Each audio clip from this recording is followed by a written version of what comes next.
నమస్తే అండి. నేను డాక్టర్ శ్రీజ గుర్రాల, యూరోగైనకాలజిస్ట్‌ని.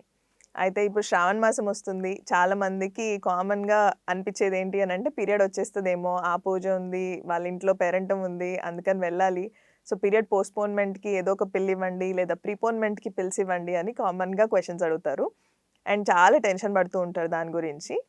సో, అసలు పోస్ట్‌పోన్‌మెంట్, ప్రీపోన్‌మెంట్ నిజంగా పాసిబులా అంటే అవునండి, పాసిబులే. కానీ ప్రీపోన్‌మెంట్ అనేది చాలా ఈజీ కాదండి. మన బాడీలో హార్మోన్స్ ఉంటాయి. ఆ హార్మోన్స్‌కి ఒక విధానం ఉంటదనమాట. సో, ఒక హార్మోన్ ఎక్కువవ్వాలి, తర్వాత తగ్గాలి, తర్వాత ఇంకొక హార్మోన్ రావాలి, అది పెరగాలి. తగ్గిపోయిన తర్వాత లోపల ఏదైతే ఎండోమెట్రియం అని అంటామో అంటే పొర, అదెప్పుడైతే మందంగా ఫార్మ్ అవుతదో అది స్లోగా షెడ్ ఆఫ్ అవ్వడం స్టార్ట్ అవుతుంది. ఇదే పీరియడ్. సో, పీరియడ్ వస్తే చెడు రక్తం బయటికెళ్ళిపోతుంది. ఇదంతా నిజం కాదండి. మనకి ఏదైతే పొర ఫార్మ్ అవుతదో ప్రతి సైకిల్‌లో, ఆ పొర మందం సరిపోయేంత ఉన్నప్పుడు మాత్రమే మనకి పీరియడ్ అనేది జరుగుతుంది. సో, పొర మందం 2 నెలల వరకు గూడా ఫార్మ్ అవ్వలేదు అనంటే, పొర డ్రాప్ అవ్వడం జరగదు. అంటే ఎండోమెట్రియల్ షెడ్డింగ్ అనేది జరగదు. సో, మనకి పీరియడ్ కూడా రాదు. ఇది నార్మల్సీ. బట్ ప్రీపోన్‌మెంట్ పాసిబులా అనంటే, మనకసలు పొరనే ఫార్మ్ కానప్పుడు ఎర్లీగా పీరియడ్ వచ్చినా గానీ, తర్వాత మళ్ళీ మీకు స్పాటింగ్ అనేది జరగొచ్చు. సో, మనం ఒకవేళ ఎర్లీగా పీరియడ్ తీసుకొచ్చినా, లేదా మీరు టాబ్లెట్స్ వేసుకొని, నాకు ఒకరోజు బ్లీడింగ్ అయింది మేడం, 2 రోజులు బ్లీడింగ్ అయింది, నేను టాబ్లెట్స్ వేసుకున్నాను, నా డేట్ కంటే ముందే నాకు పీరియడ్ వచ్చింది అని అంటారు. కానీ తర్వాత నెక్స్ట్ మంత్‌లో మీకు మధ్యలో ఎప్పుడైనా గూడా పీరియడ్ కనిపించొచ్చు, స్పాటింగ్ రావచ్చు, లేదా సివియర్‌గా గూడా బ్లీడింగ్ కావచ్చు. సో, ఈ ఇర్రెగ్యులర్ బ్లీడింగ్ అనేది, లేదా నెక్స్ట్ సైకిల్ మనకి తెలియకుండా ఎక్కువగా బ్లీడ్ అవ్వడం అనేది కామన్‌గా జరుగుతుంది. ఇది మీరు సొంతగా పిల్స్ వేసుకున్నప్పుడు, డోసేజ్ మీకు అర్థం గాకుండా వేసుకున్నప్పుడు. అలాగే పోస్ట్‌పోన్‌మెంట్. చాలామంది చేసే మిస్టేక్ ఏంటిది అనంటే, ఈవెంటో, లేకపోతే ఏదైనా పూజనో, ఎల్లుండో, ఒక 3 రోజుల్లోనో ఉన్నప్పుడు అడుగుతారనమాట. మేడం నాకు పోస్ట్‌పోన్‌మెంట్ కావాలి అని. సో, మీ పీరియడ్ ఒకవేళ అదే టైంలో ఉంటే, మనం చాలా హై డోస్ ఆఫ్ హార్మోన్ ఇవ్వాల్సుంటుంది, అది పోస్ట్‌పోన్ చేయడానికి. So, high dose of hormone ఇస్తే ప్రాబ్లమ్ ఏంటి అని అనుకోవచ్చు. హై డోస్ ఆఫ్ హార్మోన్ ఇవ్వడం వల్ల బాడీలో ఓన్లీ గర్భసంచి కాదండి, మిగిలిన ఆర్గన్స్ అన్నిటి మీద గూడా హార్మోన్ అనేది పనిచేయడం మొదలుపెడతది. సో, హార్మోన్ మనం ఇస్తే, అది ఓన్లీ గర్భసంచి మీద పనిచేయడం అనేది జరగదు. మిగిలిన బాడీ అంటే రక్తంతో సహా అన్నిటి మీద ఒక హార్మోన్ అనేది ఎఫెక్ట్ చేయగలుగుతది. అందుకనే చాలా క్వెషన్స్ అడుగుతాం. మీకేదన్నా ప్రొజెస్ట్రాన్ హార్మోన్ కానీ, ఇంకేదన్నా ఓరల్ కాన్సెప్టివ్ పిల్ అంటే ఒక హార్మోన్ పిల్ పెట్టే ముందర చాలా క్వెషన్స్ అడిగి, మీకు ఈ ప్రాబ్లమ్ ఉందా లేదా? మీ ఫ్యామిలీలో ఈ ఇష్యూ ఉందా లేదా? మీకేమైనా క్యాన్సర్ హిస్టరీస్ ఉన్నాయా? ఇవన్నీ ఎందుకు అడుగుతాము అనంటే, పిల్ వల్ల సైడ్ ఎఫెక్ట్స్ కూడా ఉంటాయి కాబట్టి. సో, ఓన్లీ 21 డే పిల్‌తోనే సైడ్ ఎఫెక్ట్స్ ఉంటాయి, మనం రెగ్యులర్‌గా వేసుకునే ఐ పిల్స్ కానియండి, లేదు పోస్ట్‌పోన్‌మెంట్ పిల్స్ తోటి మనకి ఏం కాదు అని చాలామంది అనిపిస్తా ఉంటది. అది నిజంగా కాదండి, అబద్ధం ఇది. సో, హార్మోన్ పిల్ అనేది ఒక సింగిల్ హార్మోన్ అయినా, లేదా కంబైన్డ్ హార్మోన్ అయినా గానీ, దేనికైనా సైడ్ ఎఫెక్ట్ ఉంటుంది. And I pillow high amount of hormone ఉంటుంది.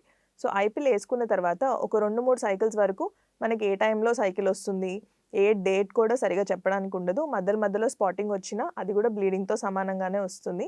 హెవీగా గూడా బ్లీడింగ్ అవ్వచ్చు.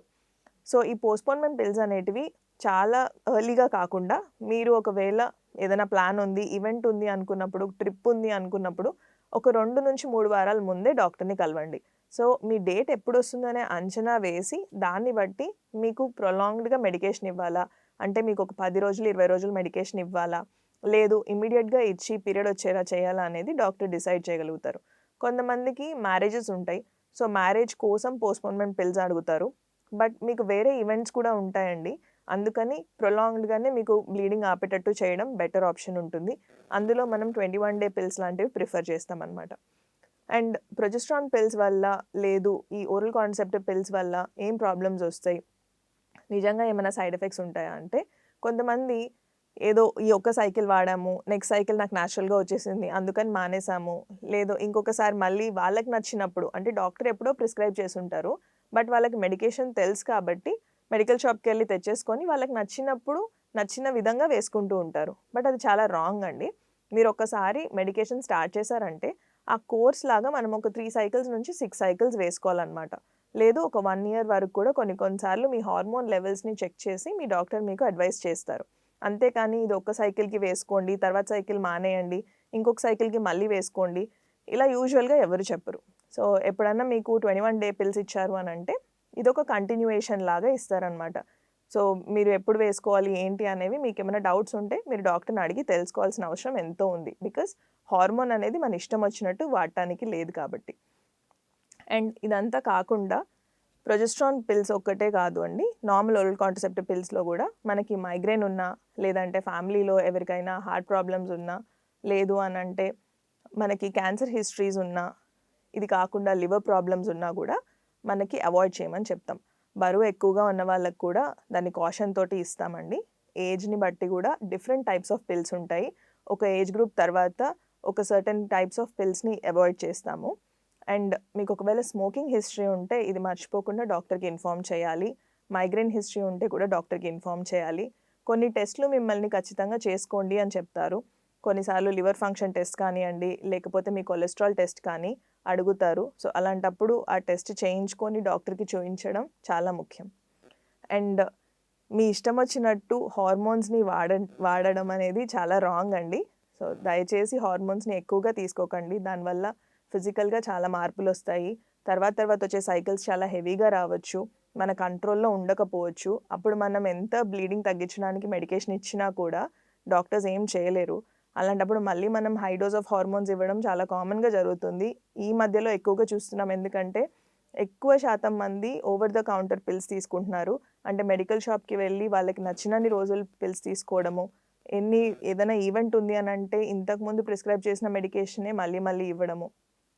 ఇది కరెక్ట్ కాదు. ఎందుకంటే మనకి ఈస్ట్రోజన్ అయినా ప్రొజెస్ట్రాన్ హార్మోన్ అయినా ఏదో ఒక పిల్ కాదండి, రకరకాల ఈస్ట్రోజన్స్ ఉంటాయి, రకరకాల ప్రొజెస్ట్రాన్స్ ఉంటాయి. సో ప్రతి ఒక్కళ్ళ కండిషన్కి మనం వేరే రకమైన ప్రొజెస్ట్రాన్స్, వేరే రకమైన ఈస్ట్రోజన్స్ ఇస్తూ ఉంటాం. సో ఏది ఇవ్వాలి, ఏది కరెక్ట్, ఏది ఇన్కరెక్ట్, ఎన్ని రోజులు ఇవ్వాలి, మీకున్న కండిషన్, మీకున్న హిస్టరీని బట్టి మాత్రమే ఇస్తామన్నమాట. సో ఖచ్చితంగా డాక్టర్ పర్యవేక్షణలో డాక్టర్ ఇన్ఫర్మేషన్ తీసుకున్న తర్వాతనే వాళ్ళ ప్రిస్క్రిప్షన్ మీదనే పిల్స్ తీసుకోండి. It is not a over the counter pill. It is a very important pill. Because ఆ హార్మోన్ అనేదే మన బాడీని, మన డెస్టినీని, మన ఫర్టిలిటీని అన్నిటినీ డిసైడ్ చేస్తుంది. So take care. Thank you.